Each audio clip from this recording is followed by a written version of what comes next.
So yeah, like it's been shared. My name's Seth, last name Voorhees. Writing is a dream of mine. Like you said, I love doing it just for creating hope and working with the characters through that hope and through weird situations, however that is, using my personal experience too as well. I have worked in the residential setting with mental health field with adolescents for many, many, many years. I'm an educator and for youth as well as state partners around the state.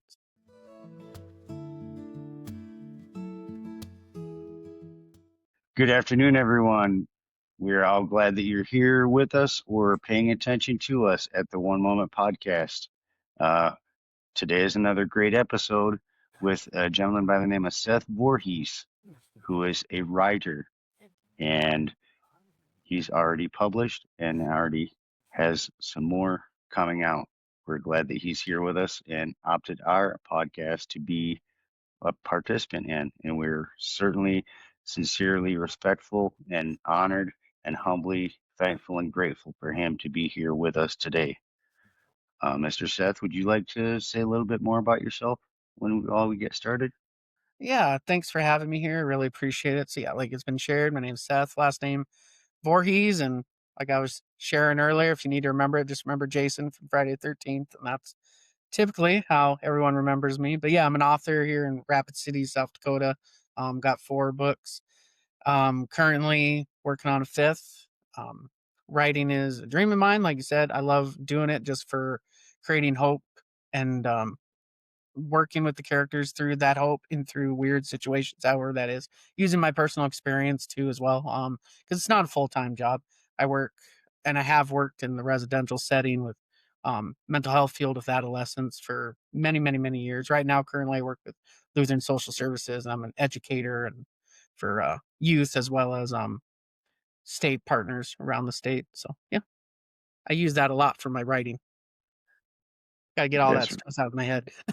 that's really important work, and we're just, like I said, thankful and grateful for you to be here with us today. My name is Trevor Zylstra. I'm a former correctional officer in New Mexico and Colorado, and I worked at a mental health facility here in Colorado, and was mainly a provider of resources for individuals that were in separate housing from the regular population. And Kevin is a clinical professional out of the state of North Carolina. Kevin, would you want to introduce yourself, please? My friend, my brother, everybody knows me. I'm your boy KO, Kevo, whatever you want to call me, doesn't matter to me. I've been called worse. I think getting called Travis is a on the good side of things. It is. Yeah. Be way worse, right? Right. No, 100%. Yeah, and listen, let's just go ahead and do a this disclaimer here, like we always do. Anything that we talk about today is only educational, informational only. We discuss mental health, substance use, suicide prevention. And anything related to that. If for some reason you are triggered while you are watching or listening to us, please know that there are resources out there. You have 988, which is the local National Crisis and Suicide Hotline. That is that number is in the U.S., Canada, South and Central America. You also have 911, which is the local, which is of course the emergency hotline too. You also have local hospitals and local crisis centers. Now, if you are in Canada, if you are in Spain, UK, Europe, Australia, Russia, anywhere else listening to us or watching us, and you are triggered and you need help, I don't know the specific numbers for those areas, but please go to a local emergency department. And if you have a local crisis center, please go to a local crisis center in your area. Thank you. Thanks, Kevin. So, Seth, can you tell us a little bit about what your initiation was to the writing aspect of things? Yeah, absolutely. So what really just started was like I shared before when we were off the air here about reading Goosebumps when I was really young by R.L. Stein. And just getting in love with the characters there and just the love of stories. And I remember I don't remember how old I was. I mean, I was young, early 90s. So, but I remember like coming up with a piece of paper and being like, I could write my own titles and my own books, and I created a whole list of titles, but never got very far there for because I just didn't have the skills at the time. But my first actual story I wrote was I was 18 and senior year of high school was the first novel I actually wrote. It was called The Chronicles of Clark, and it was not bad for my first time, but yeah, that's how I really got started. And then of course reading as much as I could when I was younger. Eventually graduating to Stephen King, as I think most millennials did back in the 90s. You go from R.L. Stein to Stephen King. That's generally how it works. That's Yeah. interesting. Uh, being a Gen Xer, my reading started at a very early age, like kindergarten. So Mhm. it was very important to me to be able to relate to other people. And one character of a book that I read was the name of the book was Leo the Late Bloomer, and it was about a tiger cub who didn't seem to quite fit in like everybody else did. And Yeah. it's strange because I can still apply that to my life now as I'm figuring out some things that personally through the reading of that Mhm. book so long ago. That was 45 years ago or more. So I can certainly engage with you in the aspect of utilizing the reading as being a Mhm. source to write your own things. Yeah. When I was young, do you remember Frog and Toad? Do you remember those books? Frog and I Toad? do. I I used to do. read those as well when I was really little. I remember my mom always reading those with me as well. Yeah, those were inspirational too, just teaching you about friendship, just life. Mhm. Those were good. It's interesting that we're sitting here talking about books and trying to use books for hope and things like Mhm. that. I do a lot of storytelling now, which is a clinical practice, right? And when I Mhm. was up in Seattle, I do a lot of conferences professionally. So when I was up in Seattle, MADAC, so this is the Mhm. conference, Okay, I see. MADAC, right? Uh, and just so anybody knows that I'm gonna mention NADAC and any other organization that is mentioned here, they do not approve or not approve or sponsor or not sponsor this or this podcast. Okay, this is I wear it because I bought it. I am a member of NADAC. Um, but anyways, they were pushing a lot of uh Eastern practices. They were helping. They were pushing to bridge the gap between Eastern medicine and Western medicine.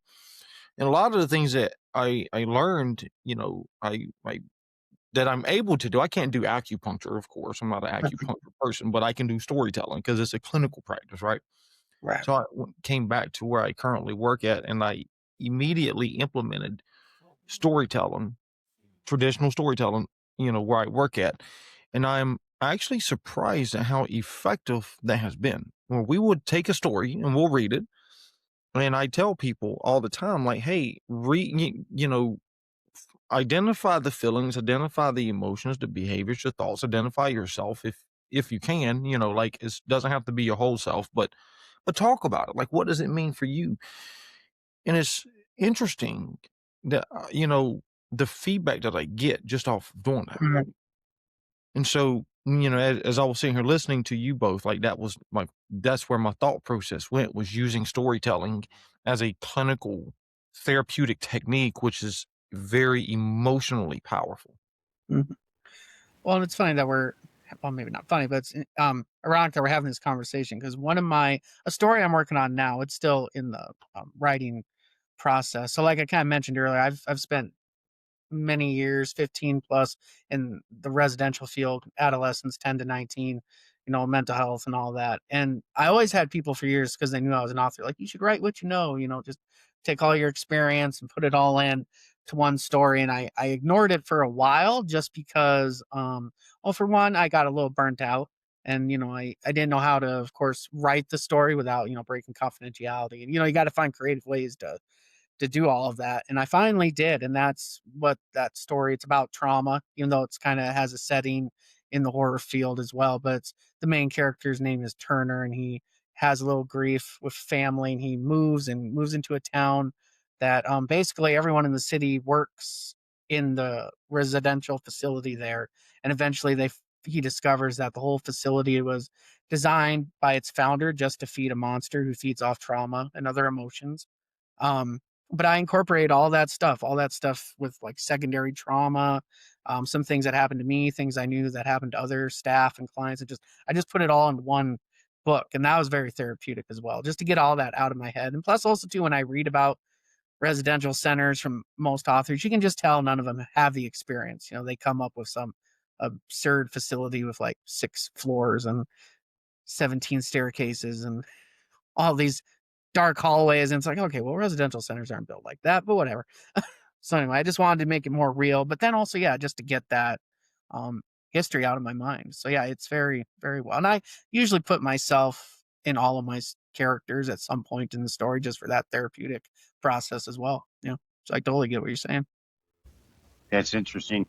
It's really amazing because I was gifted a book for Christmas this year, and the gift was given by my former uh, coworker. His son wrote it, and he's an EMT. And the name of the book is called The Pursuit of Perspective. So just the title of it should give you an idea of what kind of perspectives each individual person has and what they Mhm. can utilize in their experience, their understanding, and their work within not only themselves, but it could be an employer uh, relationship, it could be a personal relationship or a spiritual relationship, however you can understand it. So it's really important to develop the pursuit of perspective. So that's just something, and I will promote the book. I haven't read it yet, but it's really, I should be Um, feeling kind of late from getting that into me because just the title is really interesting, and it's his first book, so it's a really interesting thing because we sometimes have to realize that the first responders, the law enforcement, which includes corrections, a lot of people say guards, but they're officers as well, not guards. Guards work at like shopping malls and banks, things of that nature. So we're kind of like the dismissed ones out of law enforcement, military, especially military. Um, and fire fire people. They help all process trauma within their very job. So a lot of these things can be triggers for them as well, especially as a first responder. And the rest of the public counts on them to be able to do what they're necessary and trained to do in a positive way.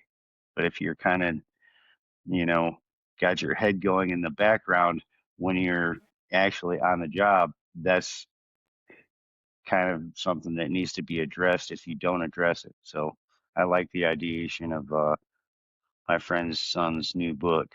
I really do. I'm really encouraged by it.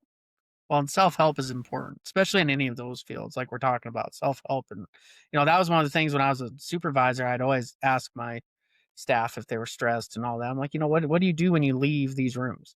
Because it's amazing. I don't know about you, but I feel like as adults, sometimes we have a really hard time following our own advice. Like, someone could call us with a problem and issue, and we can give them all this great stuff, and we hang up and we're like, man, that was good stuff. Why don't I do that? We all are terrible at following our own advice. And so, yeah, I'm always saying, like, what do you teach the kids? And, you teach them about self-care, coping skills, and hobbies and all this stuff. And it's like, you got to do that as well. And a lot of times they don't have anything other than the ones that don't work, like going to the bar and drinking and venting about work. And that's not really very therapeutic or helpful. That's not good at all. But yeah, self-help is important. You're right. No, you're absolutely right. I get questioned all the time. Aren't you a therapist? Don't you know this stuff, this, that, and the third? Why don't you apply it to yourself? And I'm like, that's not the way it works. We don't apply it to ourselves because Mm, we know it. You know, yeah. I help people understand and learn how to practice it. I just don't use it myself. Right? Mm-hmm. I have to learn it through my therapist. Once my therapist tells me oh yeah, so yeah, no, you're right. Self-care is one of those things that I think it's easier to encourage and motivate and Mhm. push, but then let somebody tell us, don't you need to practice it? Well, yeah, I do, but that look, it's not about me today. It's about you. Right. So listen, let me ask you this then, okay? Because you're working and I want Trevor to be. I know Trevor, you got to leave shortly, so I want you to be a part of this convo. Uh-huh. You just published a book about the zombie apocalypse. Mhm. I know before the show we were talking about that briefly. Would like to revisit that because I don't want to have Trevor miss out on the most important stuff, right? Right. So can you tell us a little bit about that? Then I'm gonna let Trevor, ask you a couple of questions before he takes off. Okay. Yeah, so it's called Immune. It's the second edition. It actually it had a bad timing of the first edition. It came out, so it's about a virus, and it came out December of 2019, so right before COVID. So it wasn't good timing for it. But yeah, so it's the second edition. But yes, it's about a virus that pandemic takes over the world, and eventually the main character Turner Hux, or not Turner Hux, excuse me, I'm thinking of my other book I just talked about. Wyatt is the main character. He finds out he's immune. They discover that if your blood type is A positive, which is mine, so it wasn't that creative, it's just my blood type, um, that you're immune to the virus. And so eventually, they have to figure out how to help the infected to save them. Can their blood type be used? And of course, that creates its own society and class. And eventually, those infected, die and they become zombies. So what makes this different, though, is I have them come out of the zombie phase and they remember everything that happened to them, all the stuff, and they form their own class, and eventually they actually um, reconquer society, and they create everything in their own image, and so there's a lot of class struggle between the two groups. But yeah, I do, like I mentioned, I put my own self in that story a few times, especially with the main character Wyatt. When it comes to like spirituality, substance abuse, alcohol addiction, things like that, I put a lot of my own personal things in him just to make it feel more real. That's a great aspect of being able to make something tangible for a resource for people to do that with. And I say people because when you describe even the words zombie apocalypse, it takes me out of actual reality. But then again, it might bring me back into it because if we continue to do the things that everybody else does, we're just like another zombie walking around with a virus with this thinking that we're okay, we're going to be all right. But yet, if we disregard what's within us and what's naturally created, we need to address that if there's been trauma or any type of substance use or anything in there, and you're not addressing it, then that makes you continue to walk around like a zombie. So I get the ideation of a zombie apocalypse, but we don't really want to necessarily be a zombie. Is that kind of the theme as well? I would think so. A little bit. I think, the zombie part touches a little bit. So one of the secondary characters I have, his name is Helen. Her name is Helen. And when you read the story, you'll tell really quickly that I kind of fell in love with her. And for a while there, I kind of make the story more about her than I do Wyatt, which is still good, but I learned that later. But anyway, she's a member of the infected, who eventually they call themselves the inflicted, once they come out of the zombie phase, and she eventually works her way up through a prison camp where eventually Wyatt and his um, partners and friends wind up, and she works her way up and eventually becomes the director of what is then the replacement of the CIA. It's called the ISC. But you learn with her that she has a partner named Tamara, and Tamara is immune. And they spend a lot of the time in that story having to keep each other secret from the other group, like keep the other person hidden. So there's a lot of that morality as well. Like here she is working with the inflicted on how they have to treat the immune, what to do, but yet she's harboring her own partner in the shadows and having to keep her safe. And that, is reversed a few times as well. So there's a lot of that morality that goes with it. And just having to be honest with herself. And eventually, as she's building the world, there's terrorist groups that try to destroy it. And she has to wind up recruiting some of the immune in order to help her, and there's just a lot of internal struggle with her and that battle as well. So yeah, a lot of that I try to delve into more than just the zombie part. The zombie part's more just for a little fun on a chapter or two, just to give it some action. Absolutely. That is really fascinating how your fictional story seems to emphasize actual reality. So for me, I understand exactly where you're coming from, and all the descriptions that you just gave are things that people really need to be doing to help themselves instead of just ad-libbing things and going along through and just doing the motions so that everybody's pleased instead of being themselves. So in order to really be yourself, you really need to address all these things that lie within you. Mhm. Otherwise, you could end up being just like a zombie, like everybody else. You're infected or inflicted with this bad thinking. So I get it. Yeah, I and I love go ahead. no, I was gonna say, one of the characters too, like I had mentioned with, Wyatt, I did love the aspect of spirituality and having to maintain, like, a positive outlook and trying to maintain, like, everything's gonna be okay while all this stuff is constantly going on, having to fight his people who want his house and, fight his family and fight, all because really, when we think about it, it's been shared like on The Walking Dead as well. I always love the thought that if there was a zombie apocalypse, your biggest enemy is not going to be the zombies. It's going to be the other people surviving around you. The zombies are just there. So you still have to deal with that human element. And that's what he faces as well. More of the human element than the zombie as well. But yeah, but I loved Exactly. exploring, finding the peace and serenity within all the chaos. You know, 'Cause I think as society, we have a hard time with that sometimes, we Yes, all or we at least do. I do, I should probably speak for myself, but We all have that issue. Um, Please, gentlemen, forgive me if you can, but I have a little bit of time I've got to get to this appointment. And thank you, Kevin, for having this episode. Seth, thank you for being our yeah, validated and crucially valuable guest on this podcast. We appreciate your time. And please excuse me, but I have to step away for now, okay? And absolutely. we'll maybe get into looking at some of your books. I look forward to maybe the newest one coming out. Yeah, for sure. I appreciate meeting you too as well. It's real nice to meet you. Yeah, no worries about your Okay. appointment. You gotta do what you gotta do. All right. Yes, sir. Thank you very much. And you guys have a blessed day. Getting to the zombie apocalypse here, because that is like one of my fantasies. Okay, like Mhm. my legit fantasy. I definitely want to live in a zombie apocalypse just for one day, just maybe Sure. maybe 2 days. 2 days. But I love the fact that how Trevor was drawing a distinct or a relationship between being a zombie, dealing Mhm. with those human aspects, of life.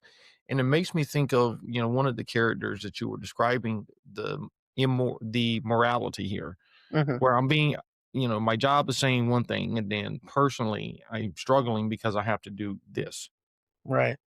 You see what I'm saying? Where she's Mhm. having to Yeah, valid. teach, people how to deal with the people who are immune while she's harboring her own person, her best friend who was immune too, Her and how partner. we're Yeah, it's her conflicted. partner. Yeah. Yep. Yeah, Yeah. definitely. So she eventually, and I hate to spoil the book too much, but eventually she winds up working with, because like I said, she was the director of the replacement of the CIA. So she works with the president a lot, and the president's inflicted as well. So yeah, they come up with policies and how to do everything, like how they're gonna retaliation against the immune or what they're gonna do to them and all this other stuff. Yeah, while she's harboring her own partner, but the reason she does this because she loves her, and her partner did it for her when she was a zombie. Her partner doesn't kill her. She just keeps her present in the house and just basically takes care of her and protects her from the rest of society from killing her. So yeah, there's a lot of back and forth with it. Mhm. Yeah. Well, So no, think about that too, because by reading by reading those things, think about how that could teach somebody else, mhm. maybe who was struggling with their own moral contradictions or conflictions, right? That Yeah. they are dealing with in the present moment. Um, and that is to read that in the book and to see how they navigate those relational boundaries is important. Mhm. Oh, absolutely. You gotta be able to find yourself in the story.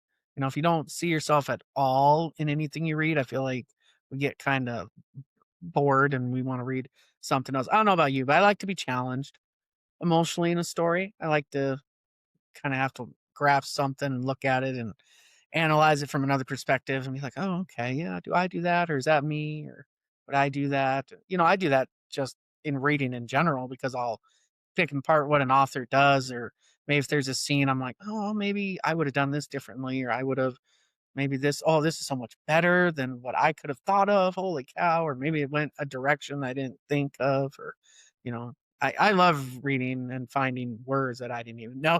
People are like, yeah, I am often always looking up words when I read. I'm like, what is that word you mean? There's so much far more intelligent people than I am. Oh yeah, no, 100%. So let me ask you this, because you spoke about the therapeutic benefits of, you know, earlier when, Mhm. when we were first, got on. Um, when you were in the field, did you ever incorporate storytelling in any of your practices? Um, I mean, yeah, you always want to. I mean, sometimes you gotta be generic because you don't want to tell people's story without their total, complete permission. But yeah, absolutely. I've always had to relate a little bit of experience with whatever conversation I was having with the youth at the time. While you were mentioning that, my first thought was actually so incorporating things like secondary trauma. I'll give you a good example. There was a staff, I'm not gonna say where they are, obviously, but I put it in the book where it was they had a hard time for a while when their nephew was really little, like diaper age, toddler age, changing their diaper, having them sit on their lap or anything like that, because anytime they would, their brain would just get they would just be reminded of all the stories of like abuse and molestation and serious things that happened in laps. And while, she'd remember these clients' stories and it just caused her to not be able to interact with her nephew at all. And, stuff we had to talk about. I'm like, and she's like, or they were like, is this a bad thing? And I'm like, well, it does happen. We have that kind of thoughts, and I'm guilty of that as well. I got to remember not all children are having a terrible childhood. Like, there are loving parents. Not everyone's being hit and abused, and not everyone's being, you know, some horrid molester in the dark. And, I got to remember. But when you're surrounded by that stuff all the time, your perception of life changes. And so looking for that hope and that positivity is even more important when you're in that field, when you're just surrounded by that negative stuff all day long. Um, but yeah, absolutely. When I would share stories with youth, like if they had a problem, I remember, for me, a lot of it just comes to validating and listening a lot of times. And then reteaching that. I remember a perfect, like, good example was I had a youth, she was having a horrible day. And all the youth or the staff were just frustrated. They're like, she's just having a rough time and she was getting on everyone's nerves. And I remember I took her to my office and I let her complain and, vent, because you want them to. They need to vent. Everyone needs to vent. And I remember just saying, wow, it sounds to me like you're really feeling abandoned today. And that's all I needed to say. None of the other staff who were working with her really reflected anything she was feeling. And I just said that and she was done after that. It was no more acting out. It was sitting down and like, yeah. And she, and then we talked more about what was going on. So yeah, a lot of times you just have to have patience. And then I always remembered that for further on when I talk to other youth. That's like, be patient, incorporate silence. I think that's a big thing too when it comes to mental health that I've learned in the field is incorporate silence. You don't need to fill the air with every single syllable and thought that's crossing your mind. Let silence be your guide. Yeah, I applied that um type of listening and validation to everyone I've talked to because I'm like, that was a good example for me to prove that's like, yeah, you don't need to talk all the time, Seth. Just listen, validate, and they'll tell you their problems. They'll come up with it. They'll tell you. So, mm, No, absolutely. And I think, when we look at storytelling, bibliotherapy storytelling, um, when we look at, reading ourselves, being able to connect with the story, as you said, right? When we're able to do those things, uh, I, I, I feel like it goes back to being validated. It goes back to being heard, right? And is regardless on if it is fictional or non-fictional is right. neither here nor there, right? It's the fact that, as you said, somebody is feeling validated. And Uh, I think that is key to storytelling bibliotherapy when we incorporate those things. Yeah. I have been able to witness and or experience personally people sharing a piece of a book, right? Like they Uh-huh. would read your text, right, or one of your books, and somebody would question me, and they'll say, or they'll question the person, and they'll say, "Hey, have you ever read such and such?" Well, no, I ain't never read such and such, and they will pull a piece of that story out to help them look at, to help Mhm. maybe give some perception of the Yeah. experience or what have you. And I've even done it with movies too, or TV shows where I would look at the TV shows, the story, and I try to identify characters. I'm like, oh, that's so interesting. Been my experience, so on and Uh-huh. so forth, to help with acceptance of some sort or to help out with whatever I was struggling with. And I don't know about you, but when I like to read stories, so when I'm not interested in fiction, when I don't want to read fiction, I'll read nonfiction, and it's usually centered around like survival stories, maybe Arctic expeditions. So stories like The Wager. I don't know if you've read that one about shipwrecks and survival. I like to read all those kind of things as well. And I'm trying to recall a story because we're talking about morality and human nature, and I can't for the life of me remember what it's called. But it was an interesting story because it was during the War of 1812, I believe, and there were two ships that managed to shipwreck on the same island out in I don't remember where now. I want to say it was like New Zealand, but maybe not. Anyway, the point is they didn't know each other. They didn't know the other one landed or shipwrecked on the island. So one group was here, one group was on another side. One of them, they all perished and struggled because there was no leadership, there was no accountability, there was no human connection, there was no, just working together as a team. So they all perished for the majority of them. And then on the other side, because they did have all that, they built houses or huts. They found food, they survived. So it was just an interesting take on here's the same island, but totally two different experiences and totally different directions they both went. And so it's stuff like that I always find interesting. Just the human element and what can happen when we try or we give up too soon or whatever's going on. So I always like to think like, man, if I would I have survived or, had I been in that situation, would I have been able to do better or would I have been able to make it? So I do like to put myself in stories as much as possible.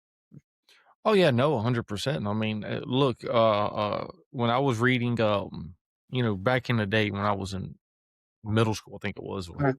think it was middle school. Yeah, it was middle school. Um, I had those Lighthouse mystery books, and it's interesting because I would get so emotionally entangled with the characters, right, in Mhm. those Yeah. books, and I think I read every single one of them that I potentially could in the library because it would catch your attention, right? Uh-huh.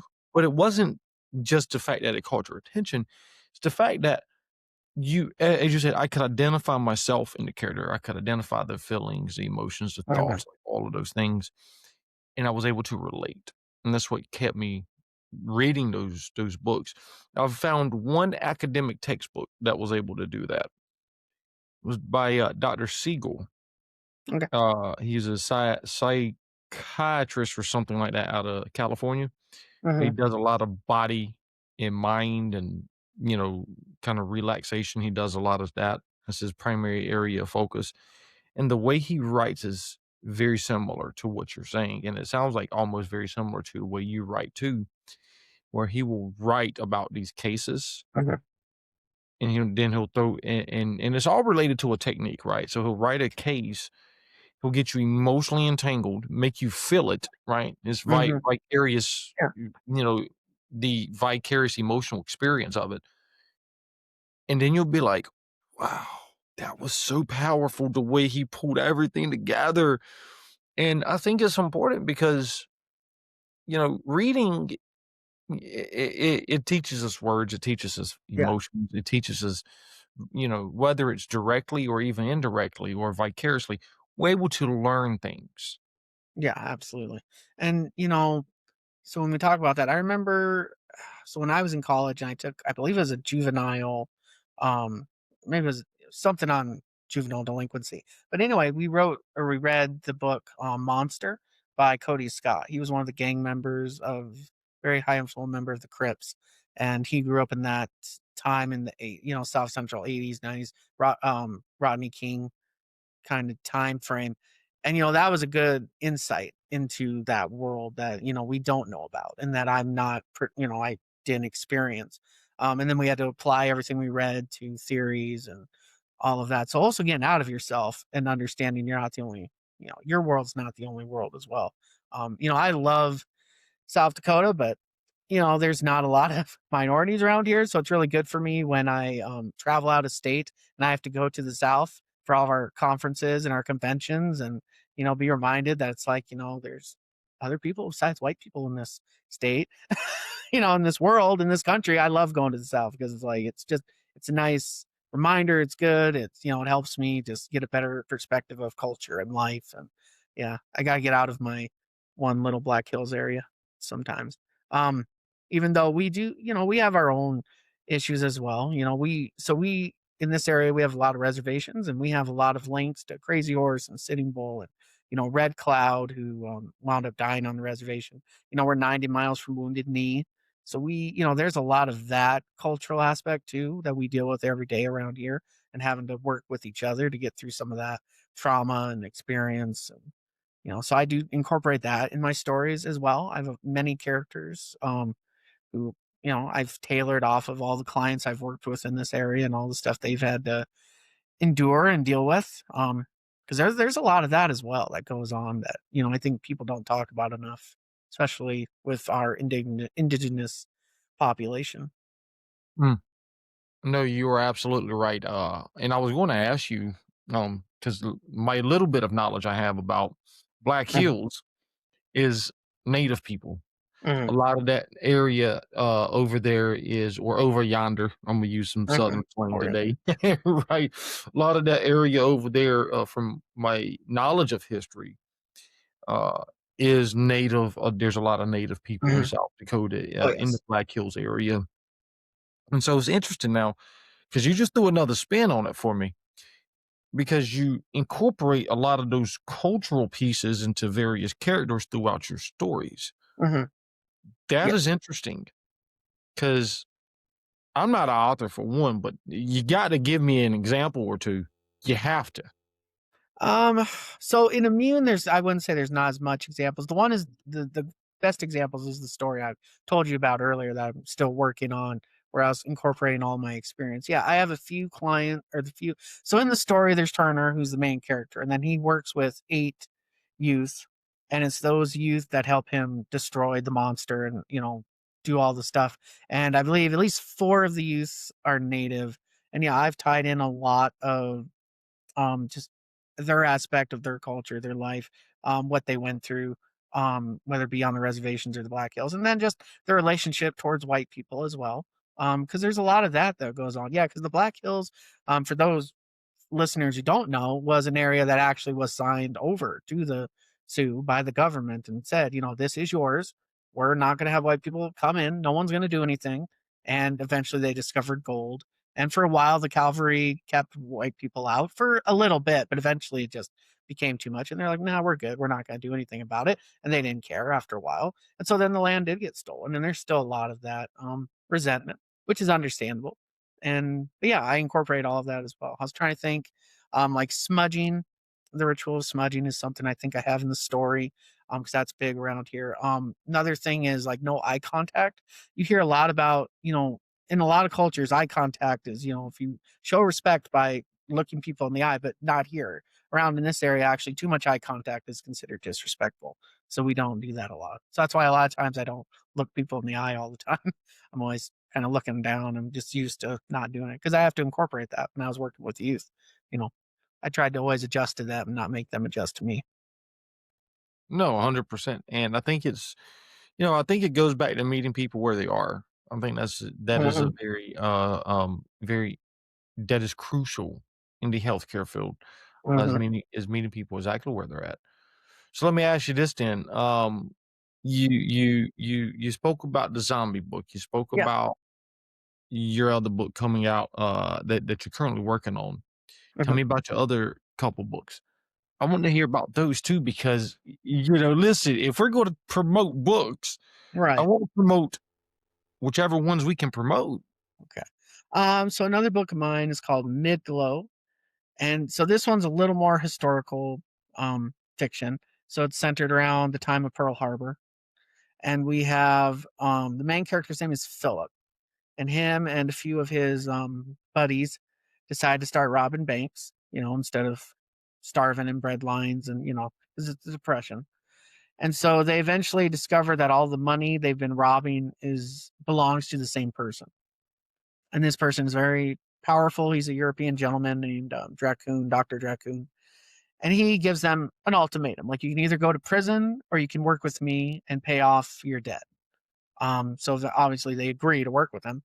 And so they start doing a lot of weird side jobs like grave robbing and having to work in a library. They have to work in the hotel he owns in the South, just a bunch of other things. And it starts creating this mystery of why he's there. Why is he in the country when, half of Europe is having issues with Hitler and the Nazis going on, the war going on. So there's just a lot of mystery involved behind him and what he's doing. And I don't want to give away too much.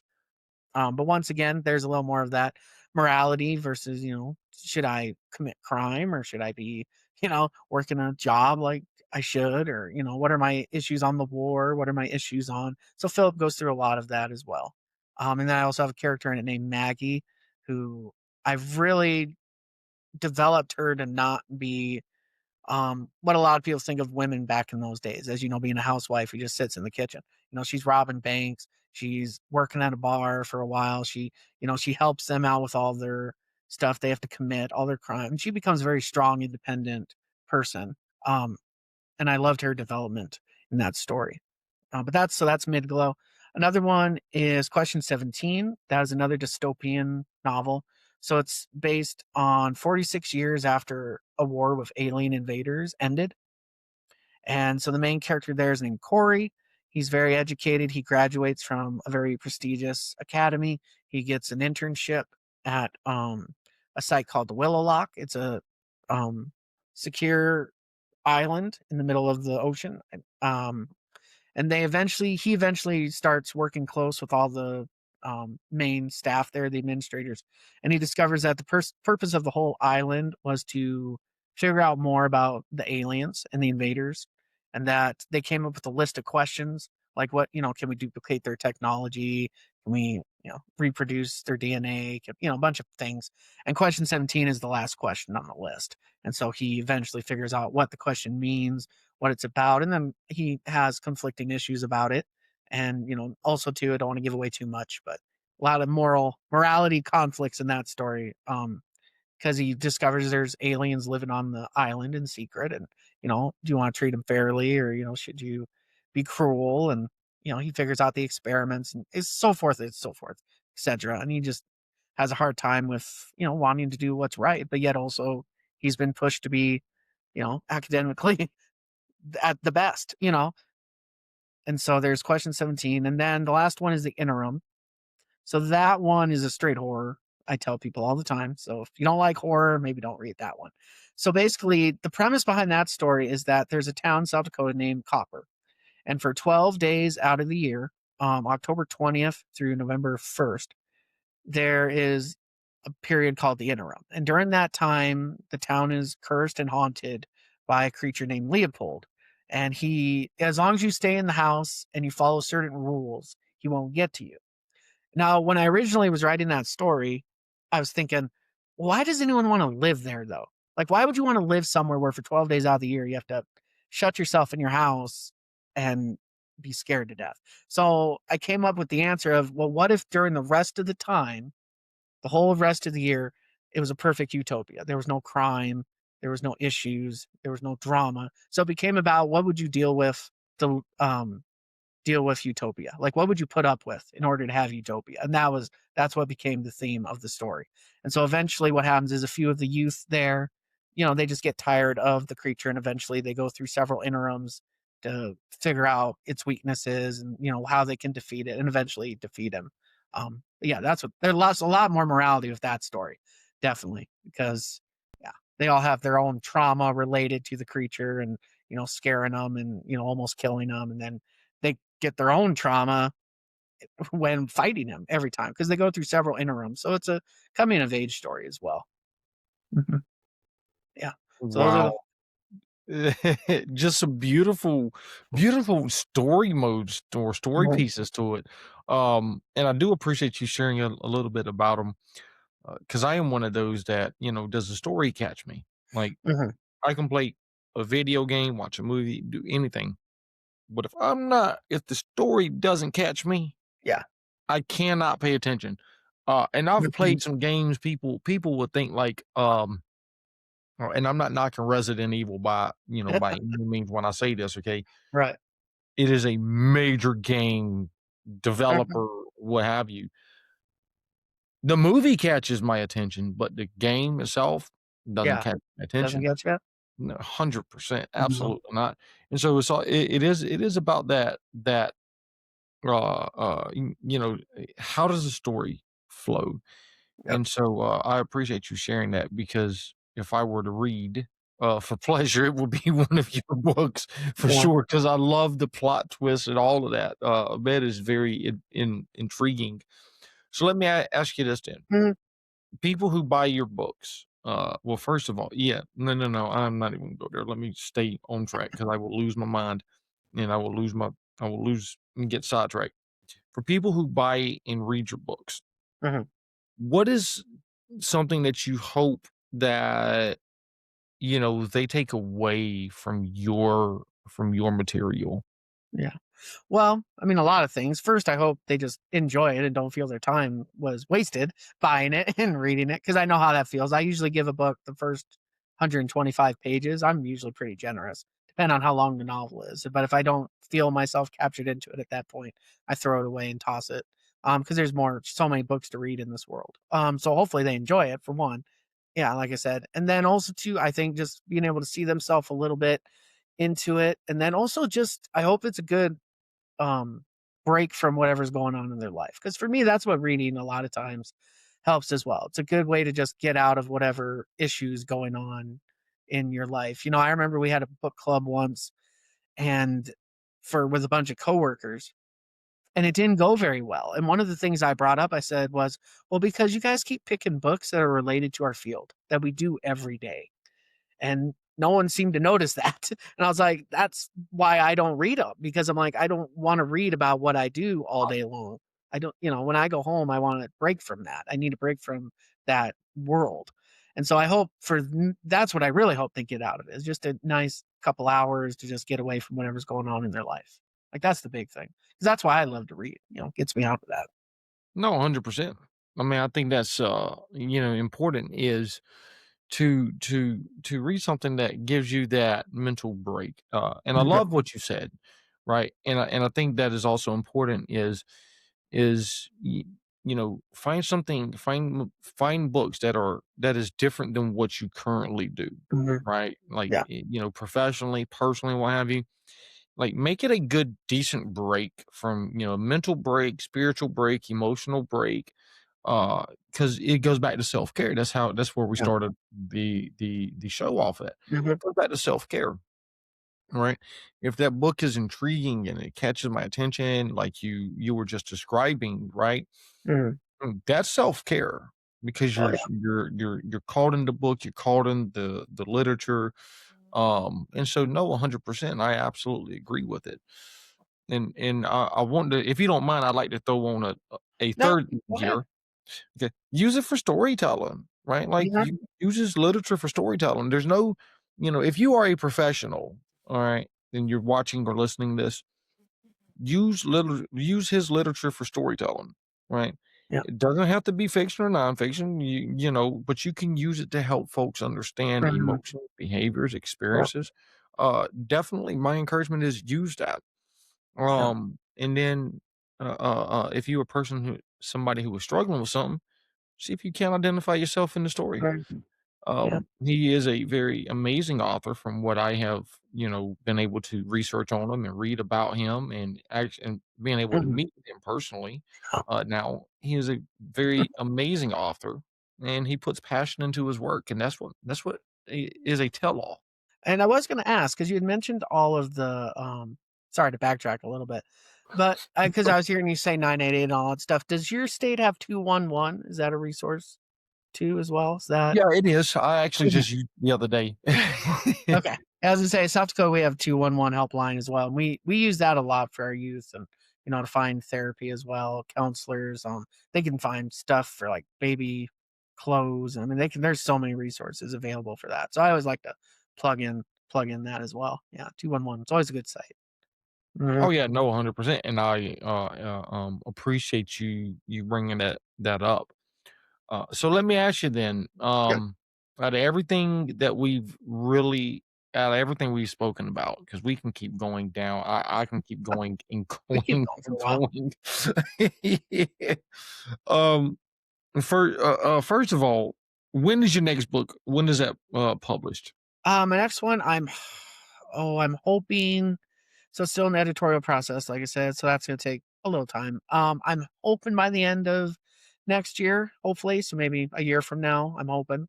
Um, yeah, there's a lot of family dynamic in that one. So that story's called The Cottonwood Prestige, and the main character, um, Eugene, he gets called back home to take care of his dad who's dying, who lives with his grandfather, and they don't have a good relationship. Um, and they're also members of an organization called the Albatross. And the Albatross have a student organization and then alumni organization, and they have a lot of power and sway in not only the city but the counties and the area and everything. And eventually, a few of the members, the alumni, start getting killed and dying in mysterious ways, and he gets kind of sucked into it. So I tried to touch on a lot of the father son dynamic, as well, just the mystery. And I did that mainly just because I don't see that a lot in books. There's not a lot of stuff when it comes to fathers and sons. Um, and men, we go through all sorts of things, and that's something I've always tried to work on a lot is men's mental health. As I've gotten older, talking about it, not just in books, but just in general, working with the youth I work with and other men. Men's mental health is something I think we kind of get takes a back seat Mm. to a lot of things in our society. I tell people all the time, if you made a list of all of your top 10 favorite holidays, I guarantee you 80% of the population, Father's Day is not going to be in that top 10. You know, it's just unfortunately, how it is in our society. So, yeah, I did try to touch on that aspect in that story. I didn't go too deep. I didn't want to go overly overboard, but it's definitely in there for sure. Wow. That is so beautiful. I think you are one of the first authors I have ever met to really in all or if not all, most of your literature to really incorporate a lot of mental health related Mhm. topics, concepts, things like that into it. I'm not saying other authors don't, Right. but I'm saying just from Mhm. hearing you and talking to you and listening to you, that's what it appears and sounds to be, and that's what we need. It Well, is about bridging the gap in men's mental health, Father's Day, yeah. Mother's Day, whatever. It doesn't matter. Mental health is mental health is mental health is mental health. Doesn't matter if it's Okay. African American, Native people. Doesn't Yeah, matter who it is. Mental health is mental health. it is. Yeah. We surely do appreciate it. Um, so, last few questions here before we end the Mhm. show. Uh, where can people purchase your books from number one? And if they wanted to book you for a speaking engagement, maybe even a book deal, maybe, article deal or something, Mm. where can they find you? So I do have a website. It's SethTVoorhees.com. You can reach out to me there. I have a publicist, who you can get in contact with, Creative Edge. Where you can buy them for right now is online, any online bookstore. You can walk into any bookstore you wanted, like Books a Million, Barnes and Noble. Like I'm working on having them be on the shelves. They're not quite yet. I'm working on the process. It's a process. Especially because I'm self-published currently. I'm trying to go the traditional route here, hopefully for my next book. But anyway, so yeah, just online, Amazon, obviously. You can always everything's on Amazon. And then you can get them on if you want more information, go on my website as well. But yeah, any online bookstore. And I would appreciate it if you walk into your bookstore, whichever one, just say, "Hey, can you carry this book for me? Can you carry Steph's books? They're really great." I'd appreciate that as well. Yeah. Word of mouth. We need to get it going. Yeah, no, 100%. Absolutely. I definitely agree. I am absolutely in support of your books. And I'm telling you, number one for sure, I'm in support of you and your books and getting them on the shelves. All right. What is one thing from people watching and or listening? What is one thing you hope that they could take away from this show? Just the importance of self-help and why reading is so important. I got to thinking while we were talking, you know, especially with technology the way it is and tablets and computers and all the stuff that if it's done too much has a negative effect. You know, we have currently a problem. I don't know about other states, but from the conferences and conventions I've gone to, you know, there is a very big increase in youth ages 10 to 10 or under who are going into residential places who have no social emotional learning. They have no social emotional skills. If you take away their tablet or their computer or their technology, they've done research. Their brain has the same reaction as withdrawing from meth, and they have anger issues. And, you know, so I think just being able to read and finding those healthier um, skills is important, and it's more important now than I think it's ever been. And just, you know, reading is part of those skills, those developmental, even if you're not that age, just development in itself is important. And we just got to keep it going. That's what I think. Absolutely. 1000%. Yeah. Um, and, I think that's where, you know, I even teach about it too, is how, we're raising or when people are raising their children, first thing that people want to do, oh my God, just Mhm. go take this and move on. Yeah. I'm busy right now. I can't deal with you. Right. We're not helping people emotionally develop when we do that. No, we're not. Yeah. We're not. First thing I see when, you know, I step into a restaurant nowadays, most people have or just Yeah. doing this Yep. number right here, and if you're listening, what I'm doing is pretending like I'm holding the phone and scrolling. Uh, Mhm. I mean, this is literally doing this, and where it's stopping that emotional development from happening. And emotional development, and behavioral and cognitive development occurs when we're reading Mhm. various pieces of literature. It doesn't matter which type of literature it is, but we're reading it when we're interacting with one another. So my encouragement is, go pick up books. And if you're gonna pick up a book and you wanna make it a good one, pick Mhm. up Mr. Seth's, okay? Alright. For sure. Start with his. Mhm. Yeah, for sure. Yeah, depending on the author, I'll do a plug. One author that I love her aspect is Jennifer McMahon. She does really good too. She writes fiction, a little darker side, but her stories too have a lot of that emotional element, human nature, and she does really good. Whenever I don't have a lot of like authors where it's like if their book comes out, I don't care what it is, I'm buying it regardless. But she's one of them, definitely. I have Mm, a good list, but she's one for sure where it's like, oh yeah, buying it, mm, I don't care. right? It could be an instruction manual on how to build an airplane. I'm like, I'm reading it. We're gonna figure out what she says about it. Right? Yep. No, Sure. 100%. Um, so, most important question here, what is your call to action for people? My what? I'm sorry. What is your call to action for people? Oh, my call to action. Like I had mentioned earlier, I think just men's mental health and putting more um importance on it and just you know, that's such a big thing lately. You know, I remember having a conversation with a coworker one time.